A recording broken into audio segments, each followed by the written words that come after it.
dans ces lieux, c'est un texte qui m'a beaucoup marqué quand j'étais adolescent. D'abord par son titre, ça s'appelle « Refus d'obéissance ». C'est tout un programme, et c'est le programme de la littérature, je pense.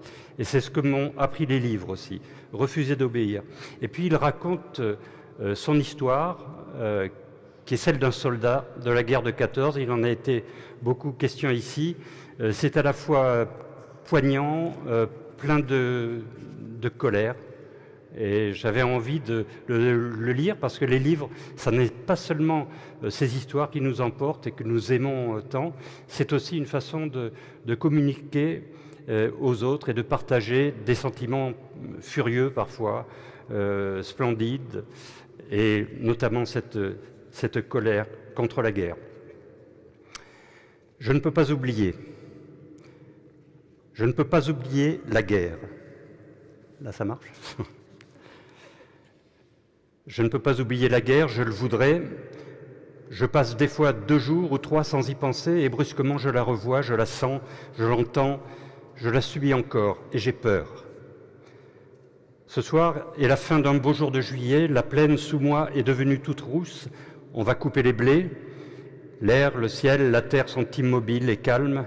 20 ans ont passé, et depuis 20 ans, malgré la vie, les douleurs, les bonheurs, je ne me suis pas lavé de la guerre.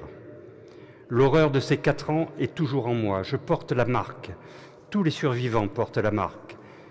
J'ai été soldat de 2e classe dans l'infanterie pendant 4 ans, dans des régiments de montagnards, avec MV qui était mon capitaine. Nous sommes à peu près les seuls survivants de la première 6e compagnie.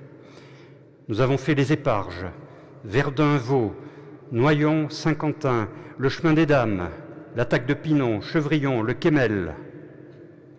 La 6e compagnie a été remplie 100 fois et 100 fois d'hommes.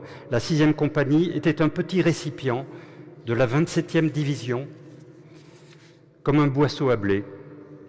Quand le boisseau était vide d'hommes, enfin, quand il n'en restait plus que quelques-uns au fond, comme des grains collés dans les rainures, on le remplissait de nouveau avec des hommes frais. On a ainsi rempli la 6e compagnie 100 fois et 100 fois. Et 100 fois, on est allé la vider sous la meule. Nous sommes de tout ça les derniers vivants, V et moi. J'aimerais qu'il lise ces lignes. Il doit faire comme moi le soir, essayer d'oublier. Il doit s'asseoir au bord de sa terrasse. Et lui, il doit regarder le fleuve vert et gras qui coule en se balançant dans des bosquets de peupliers.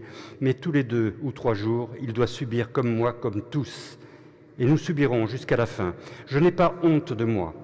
En 1913, j'ai refusé d'entrer dans la société de préparation militaire qui groupait tous mes camarades.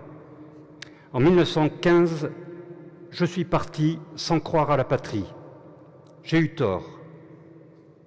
Non pas de ne pas croire, de partir.